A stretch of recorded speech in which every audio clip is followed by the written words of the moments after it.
Mi nombre es Juan Camilo Ramírez Forero, yo soy estudiante de medicina de pregrado, estoy en 12º semestre. En la charla anterior que hizo mi compañero Sergio, no presentamos al semillero formalmente, entonces nosotros somos un grupo de investigación de la Fundación Universitaria Sanitas. Todos nosotros somos miembros, incluyendo al doctor Ciro, que fue el que nos presentó la vez pasada. Y el propósito de estas charlas es básicamente difundir información en cuanto a la neurología y todos los temas diversos, porque la neurología no es solamente el cerebro y ahí lo que tenemos en la cabeza, sino son muchas más cosas. Es mirar qué está ocurriendo precisamente dentro de esa cosa que nosotros llamamos cerebro, que es el propósito de estas charlas, y tratar de brindar esa información de la forma más amena posible, porque nosotros en nuestro semillero creemos que es de vital importancia que toda la información que se difunda pueda ser entendida tanto por personas mucho más avanzadas como ya personas menores, independientemente de su rango o de su profesión, tiene que ser una información que todo el mundo pueda entender. ¿Listo? Entonces, ya dicho esto, vamos a dar inicio a la segunda charla del semillero. En este caso yo voy a hablarles sobre la morfofisiología de la imaginación. Eh, para los que no saben, fisiología es todo el funcionamiento de una estructura, básicamente. En este caso, pues vamos a ver toda la parte de imaginación y morfo, que ya es toda la parte anatómica, es decir, cómo está compuesto, en qué parte del cuerpo se ubica, etcétera. Listo. Entonces, este fue uno de los trabajos de investigación de nuestro semillero. Trabajamos en el doctor Ciro Casadiego, la señorita Kiara Teresa Norato y yo, Juan Camilo Ramírez. En cuanto a la introducción, la formulación y la justificación de nuestro proyecto, entonces vamos a ver que nosotros primero nos planteamos la pregunta de cuáles son los mecanismos morfofisiológicos de la imaginación. Como les estaba comentando anteriormente, es toda la parte de cómo funciona y en qué parte del cerebro se ubica toda esta actividad de la imaginación. Nuestros objetivos, el primario básicamente era determinar todos los procesos, todo lo que se da durante la actividad imaginativa, y en los secundarios reconocer su importancia en nuestra vida cotidiana, porque comúnmente se cree que imaginación es simplemente el niño jugando con los muñecos y que se imagina que está haciendo esto o lo otro, pero no, realmente va mucho más allá, que es uno de nuestros objetivos, y el propósito de estas charlas es que se den cuenta de eso también. Y como les dije también al principio, brindar una información adecuada para el público general, porque la idea es que esta información la pueda entender cualquier persona, independientemente de la profesión de ella o los conocimientos de base que tenga. Entonces, en nuestro trabajo lo que hicimos como tal fue realizar una búsqueda de la información. Buscamos en diferentes bases de datos, entre ellas JSTOR, PubMed, OIT, y eso nos dio un total de 2.722 artículos. Estos los filtramos. Ahí miramos el tipo de publicación, que fueron de revisión, que fueron publicados en los últimos 10 años y que fueron de acceso libre. Esto nos dio un total de 45 artículos y estos nuevamente volvimos a seleccionar aquellos que tuvieron los temas de imaginación, imaginería, sentidos, movimiento, fisiología y neurofisiología, que finalmente nos dio un total de 25 artículos y esos 25 es que nos basamos para dar esta charla y pues todo este proyecto. Entonces, con lo primero que uno empieza es la definición, así que exactamente qué es la imaginación. Como les decía, normalmente uno cuando le habla de imaginación, lo primero que se le viene a la cabeza es un niño o unas caricaturas. Eh, pero no, realmente la imaginación va más allá. Como podemos ver en esta frase que fue tomada del libro El Principito, perdón, he aquí mi secreto, que no puede ser más simple, solo con el corazón se puede ver bien. Lo esencial es invisible a los ojos. Vamos a ver que desde hace muchísimo tiempo se han dado definiciones de la imaginación, incluso desde Nietzsche, que fue una de las primeras definiciones que tomamos. Sin embargo, hay definiciones incluso hasta los tiempos de Aristóteles, sin embargo, no es como muy claro el autor, por eso no tomamos esas definiciones. Nietzsche lo que nos dice es que es un ejercicio de abstracción de la realidad, es decir, nosotros en el lugar en el que estamos Vamos a suponer en nuestras cabezas un problema y vamos a plantear un tipo de unas soluciones para solucionar ese problema o para tratar de suplir una necesidad o un deseo.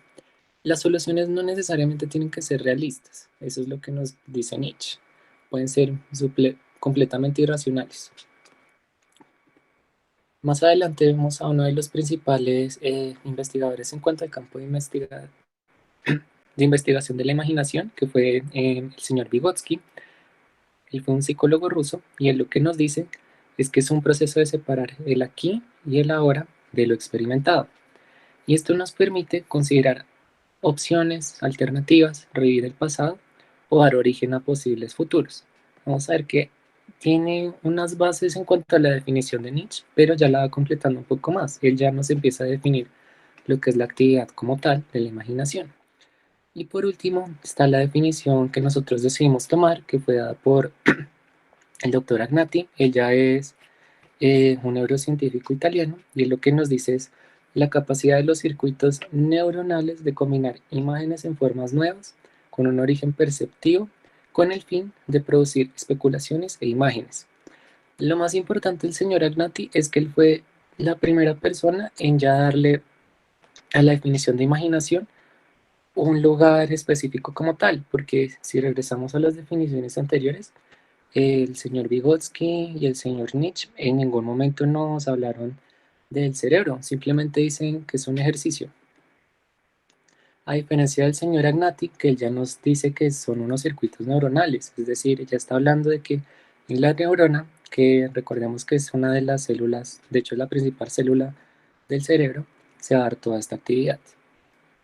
Ya le está dando una estructura. A su vez, el señor Agnati lo que nos dice es que existen dos cosas, la imaginería y la imaginación. Entonces, la imaginería, a diferencia de la imaginación, va a ser simplemente una representación de un objeto, que no va a estar presente en el entorno de los sentidos del sujeto, pero con el que ya se interactuó anteriormente. Entonces, para poder dejar estas definiciones un poco más claras, esta es una fotografía de mi abuela.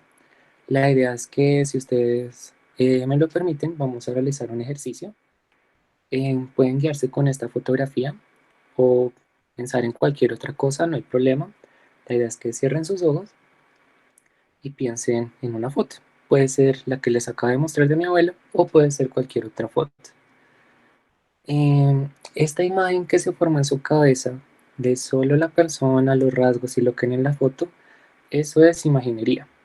Ya cuando ustedes empiezan a pensar en todo lo que, cómo se siente la foto, qué puede estar pensando esa persona, todo el trasfondo de esa foto, eso es imaginación, porque ya empiezan a interactuar con ese objeto.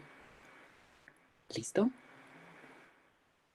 En cuanto a la discusión y conclusiones, bueno, no sé por qué sale así en la presentación, pero hay varias teorías en cuanto a la imaginación.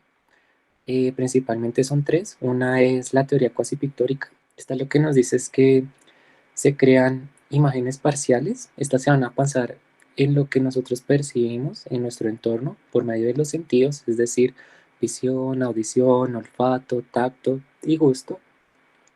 Y estas imágenes van a ser posteriormente almacenadas y con esta información vamos a después interactuar en un futuro, dependiendo pues ya de lo que querramos hacer. Más adelante les voy a explicar un poco mejor este proceso. Tenemos también la teoría de descripción o la proposicional. Este lo que nos dice es que es el proceso de recuperación consciente o inconsciente de estas imágenes. Para explicar esto mejor, yo utilizo este video tomado de Intensamente. Vamos a ver si me permite reproducirlo. Por lo que veo no me deja. Pero bueno, lo que vemos en esta escena, no me deja. Lo que vemos en esta escena es que en la película tomaban un recuerdo y este lo mandan a una máquina. Y este llegaba ya al centro de mando, es decir, al cerebro, que era de un comercial de un chicle. Y independientemente de lo que estuviera haciendo la niña, el comercial aparecía en cualquier momento. Eso nos pasa a nosotros incluso.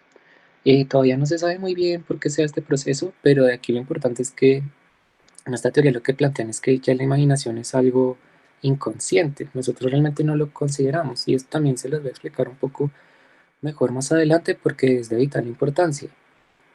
Y por último tenemos la teoría de la actividad de la percepción. Y aquí básicamente lo que nos dice es que a medida que nosotros realizamos una acción, vamos perfeccionando esa misma acción. Por esa razón es que si ponemos a un músico ya profesional o ponemos a un futbolista profesional a comparación de una persona del común, ellos ya adquirieron todas esas destrezas, pero es precisamente porque han hecho esa actividad una y otra y otra y otra vez. Esto lo vemos por medio de esta imagen que también lo tomé de un libro de teoría de los videojuegos, que es porque las personas dejan de jugar tricky, o sea, se aburren y miramos otra cosa como el ajedrez, que a pesar de que siempre son las mismas fichas, al igual que el tricky, que siempre es el mismo tablerito, las personas no se aburren del ajedrez y lo que pasa es que nuestro cerebro funciona con patrones. Entonces nosotros lo que hacemos es entrenar el cerebro para que reconozca esos patrones y así a futuro podamos practicarlo y mejorar. En este caso podemos ver cómo los niños ya desde chiquitos puede que no tengan un conocimiento de base de qué están haciendo con estos juguetes, pero ellos ya están practicando. Esto a futuro les puede servir a diferencia de unos niños que no jugaron con un estetoscopio cuando eran pequeños. La estructura más importante en cuanto a toda la actividad de la imaginación va a ser el hipocampo.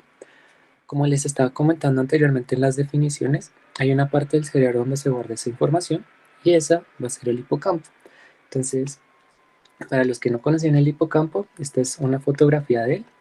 Aquí lo que vamos a ver son las diferentes estructuras de él. Entonces vemos el uncus, aquí donde está el número 1, la fibra del hipocampo en el número 2, el giro dentado del hipocampo, que es toda esta parte, en el número 3, el asta de Amón, el número 4, el ventrículo lateral, el número 5, perdón, y por último la fasciola cinerio, en el número 6. Y bueno, la función del hipocampo básicamente es un GPS en nuestra cabeza.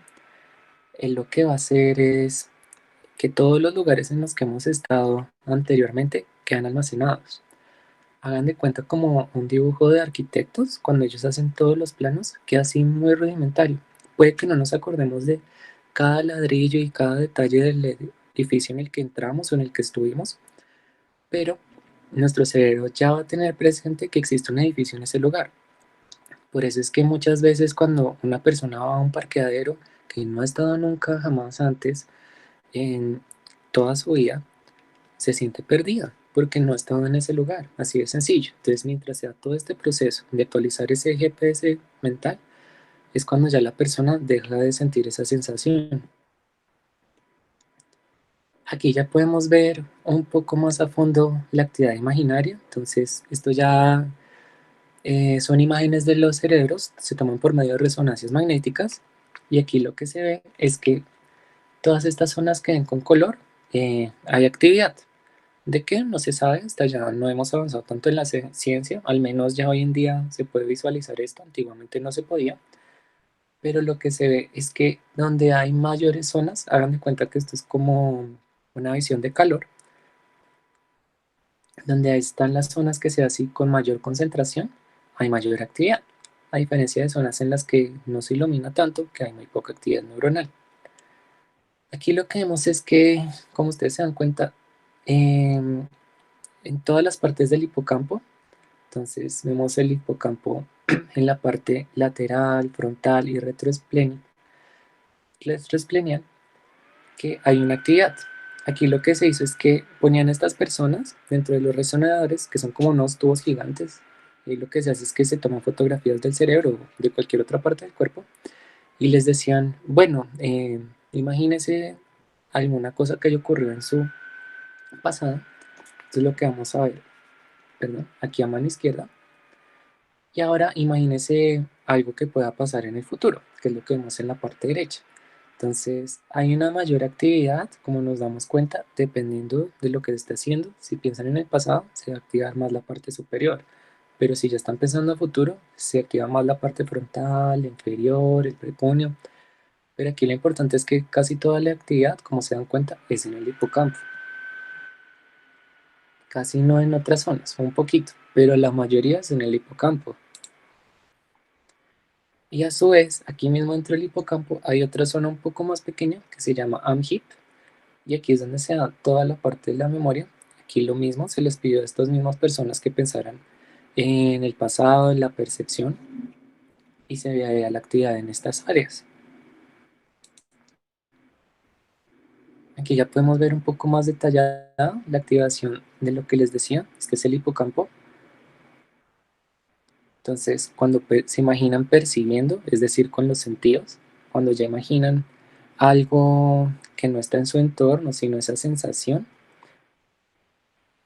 y ya cuando hay una activación conjunta, tanto de la percepción como de simplemente imaginar, tener la foto mental, mejor dicho. Y lo mismo, como les estaba diciendo, lo que se activa principalmente el hipocampo.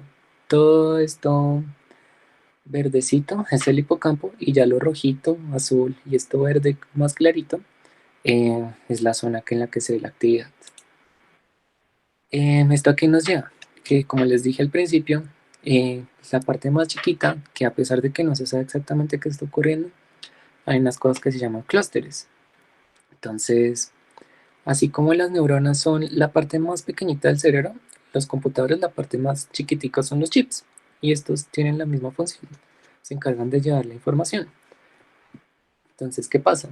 A medida que se van juntando varios chips y ya con todos los otros compuestos e interactúan entre sí, se forman estos de aquí, que ya es un clúster como tal, y estos de acá, que en el caso de las neuronas, hacen un clúster sináptico. Entonces, una sola neurona puede que no haga mucha cosa, pero ya cuando se empiezan a agrupar entre sí y forman estas redes, vemos que tienen una función bastante importante. Hacen prácticamente todo, desde que nosotros respiremos hasta hacer un simple movimiento de los dedos, que hablemos, etcétera, hasta ya cosas más vitales. A su vez, como les estaba hablando anteriormente, tomaba el mismo libro de videojuegos, a medida que nosotros hacemos el mismo ejercicio una y otra vez, en este caso el muñequito saltando el cocodrilo. Entonces miren, al principio casi se lo come, aquí ya el cocodrilo lo atrapó, pero ya las siguientes veces no lo vuelven a coger el cocodrilo. Y es porque lo que les decía, a medida que va practicando la persona, esta actividad se va integrando a estas redes neuronales que les estaba comentando, tanto así que la persona ya no tiene que ser consciente al realizar esa acción. Por eso es que muchas veces, ya cuando las personas tienen más experiencia manejando, por ejemplo, ellos ya no tienen que estar pensando, ay, voy a encender la direccional, ay, tengo que hacer el cambio de manual. No, ellos ya lo hacen automáticamente, porque eso ya quedó integrado aquí, todo ese conocimiento. Listo. Y esto es lo mismo que les estaba comentando anteriormente.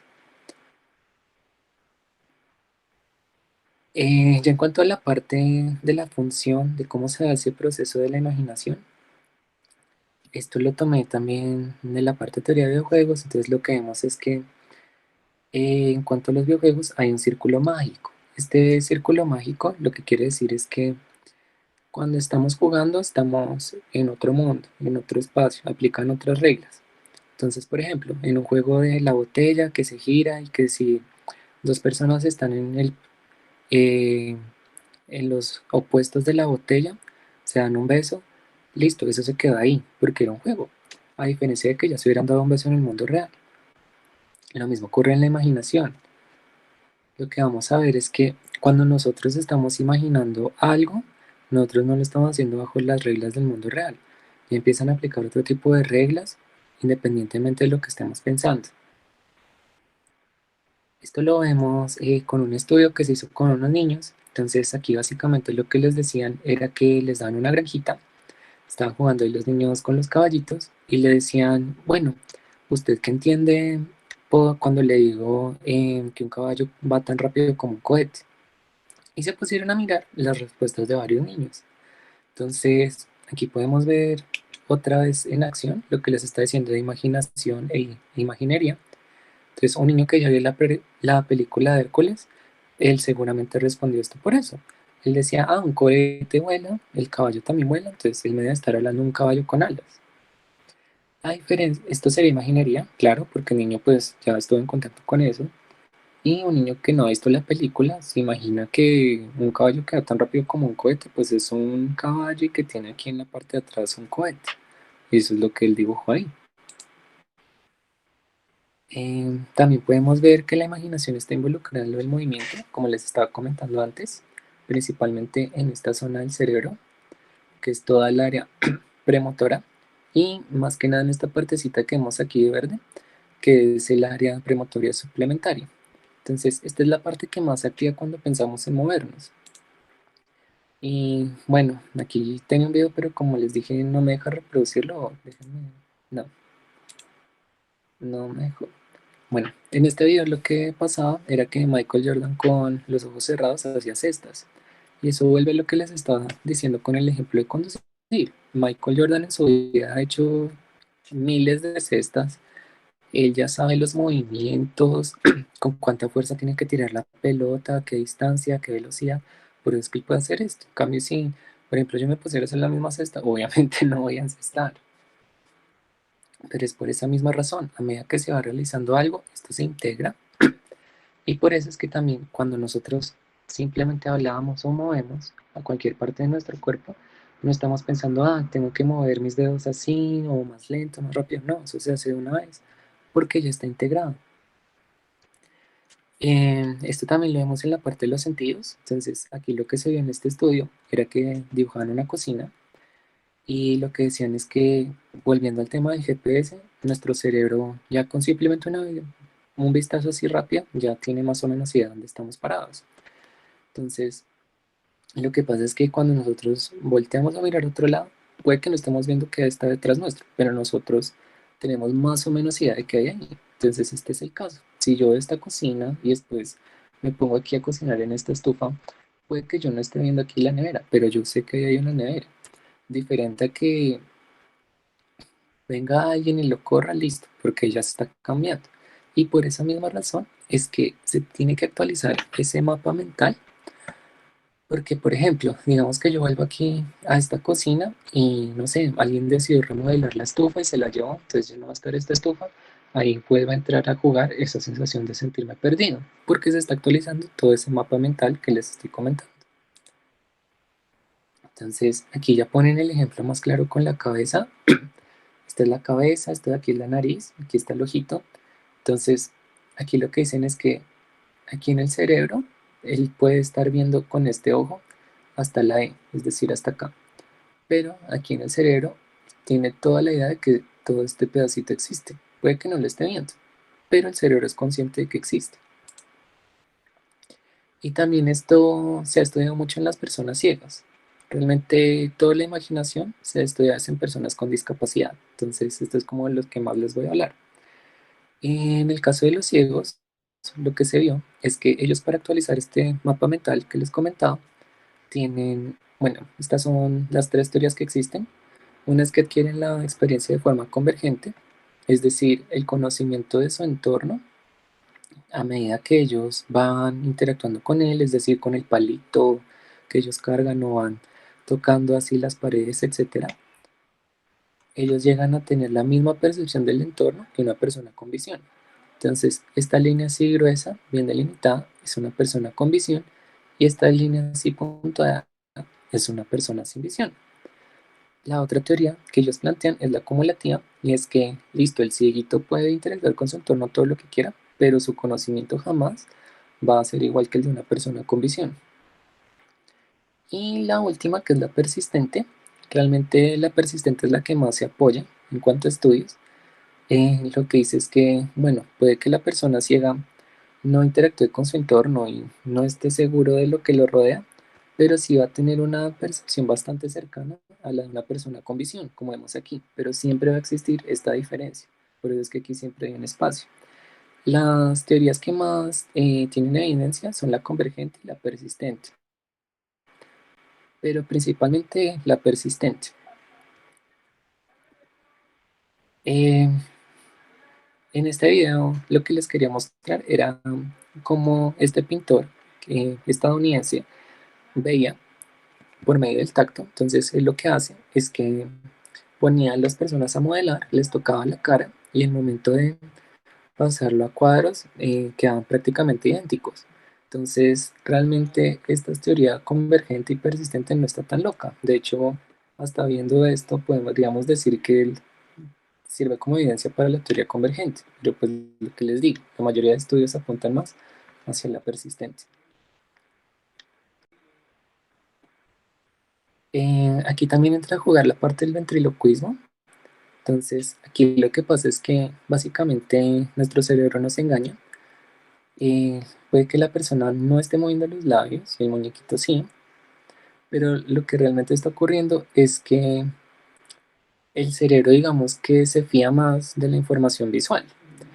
Es decir, mi cerebro se confía más de todo lo que yo percibo con la vista, a diferencia de lo que yo percibo con los otros sentidos.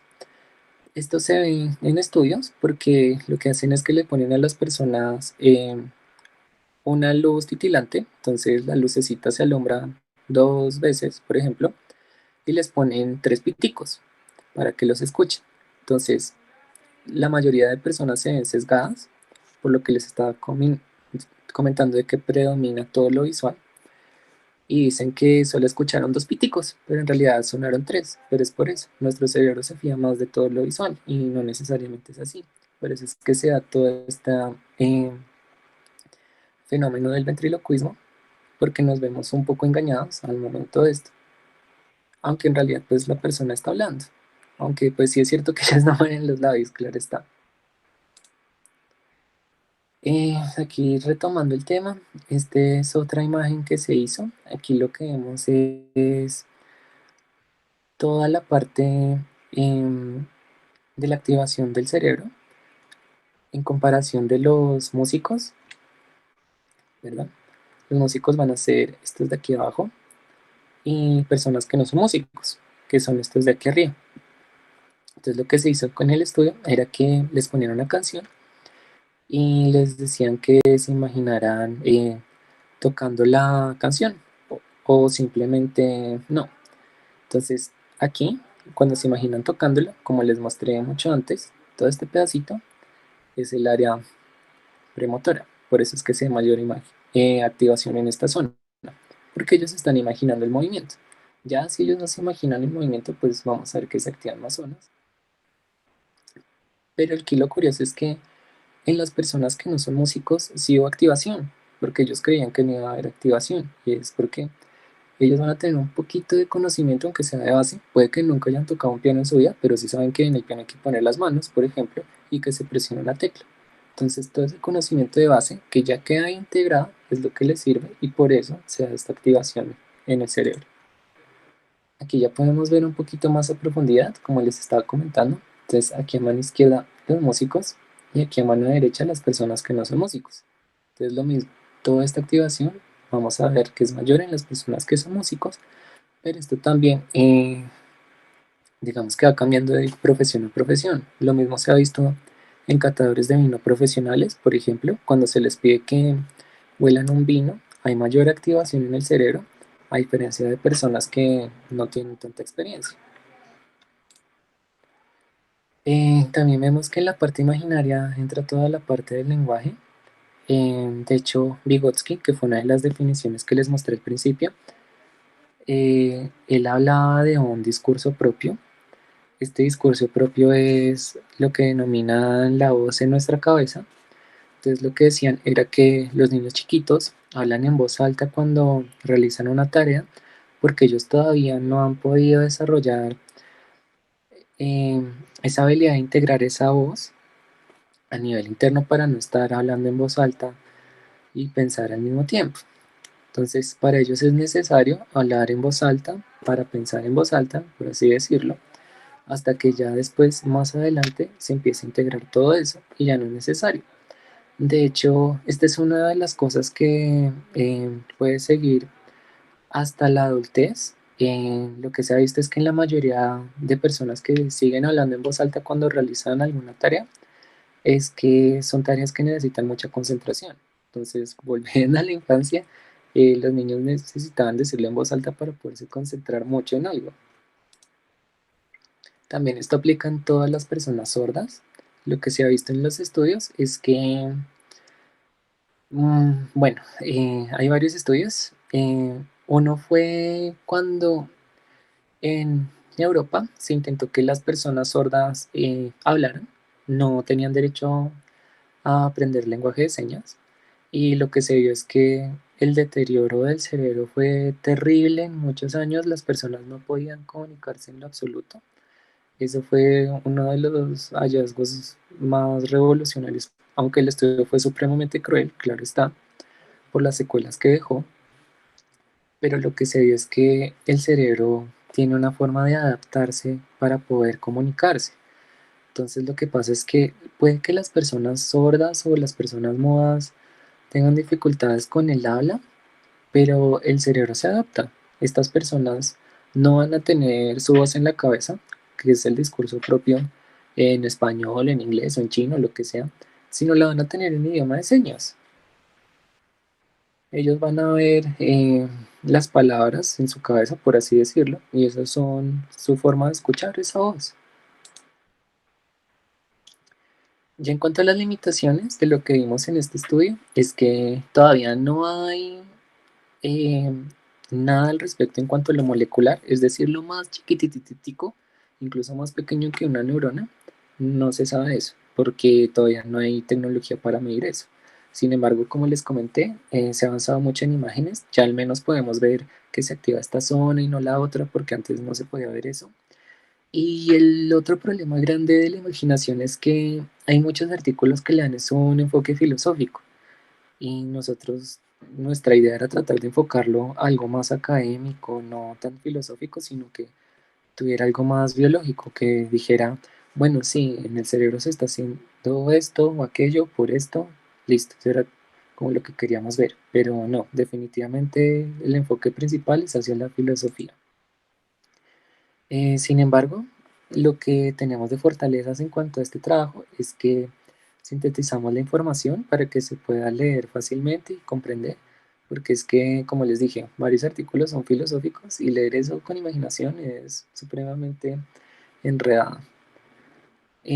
También otra que fue de los objetivos de esta charla era demostrarles que la imaginación forma parte de nuestras vidas cotidianas. O sea, puede que nosotros no estemos pensando en poner cuidado a esta charla, en mover los dedos, pero inconscientemente ya se está haciendo. No hay que estar pensando constantemente en una acción para realizarla, no, eso es de una y se puede realizar.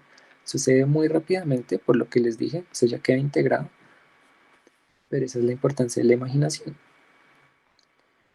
También omitimos los artículos que, como tenían ese enfoque filosófico, pues no consideramos tan importantes, y usamos las imágenes propias, que fue lo que les mostré el hipocampo. Y ya lo que nosotros concluimos es que imaginación e imaginería son dos cosas diferentes. No hay información en cuanto a lo más chiquito, que es todo lo molecular, y que definitivamente las técnicas de imagen sí nos han ayudado bastante. Como les he dicho ya varias veces, la imaginación es parte de nuestras vidas diarias, lo usamos, puede que inconscientemente, pero lo usamos en casi que todo. Puede ser una parte fundamental de la red neuronal por defecto. La red neuronal por defecto es esa red de neuronas que nos permite hacer las cosas de forma inconsciente y rápidamente. Cuando algo se integra en esta red, aunque todavía no se sabe mucho del tema, ya lo podemos hacer de por vida. Por eso es que muchas veces uno dice que a uno nunca se le olvida montar bicicleta. Es por esto. Ese conocimiento ya queda integrado en esa red, eso ya nunca se pierde. Por esta razón, la imaginación debe ser estudiada más a fondo, nos puede permitir descubrir muchas más cosas. Entran ya patologías como las alucinaciones, sinestesias. Sinestesias es cuando se mezclan dos sentidos, es decir, una persona puede saborear con el olfato, saborear con la visión, sentir con el gusto, etcétera. Trastornos del discurso propio, que es toda la parte de esquizofrenia principalmente. Y la otra conclusión es que la imaginación definitivamente contribuye a otros procesos, como es toda la parte de aprendizaje, memoria y lo que les dije, adquirir habilidades o destrezas. Adicionalmente, este es un artículo que nos pareció muy interesante en cuanto a la imaginación y es que se puede ver implicada en los asesinos en serie, porque resulta que los asesinos en serie siempre siguen un patrón y como les estaba diciendo, eso se integra a la red neuronal por defecto. Entonces tocaría estudiarla más a fondo a ver si definitivamente hay una forma de predecir con exactitud dónde sería el siguiente asesinato de esa persona y así pues poderlo capturar a tiempo.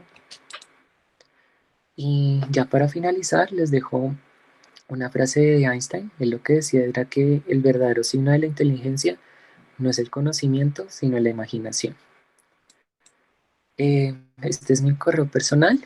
Eso sería todo. Si quieren ahorita me pueden preguntar cualquier cosa que se les la idea de estas charlas precisamente, o si no me pueden escribir a mi correo. Y nada, muchas gracias por su atención y por su asistencia.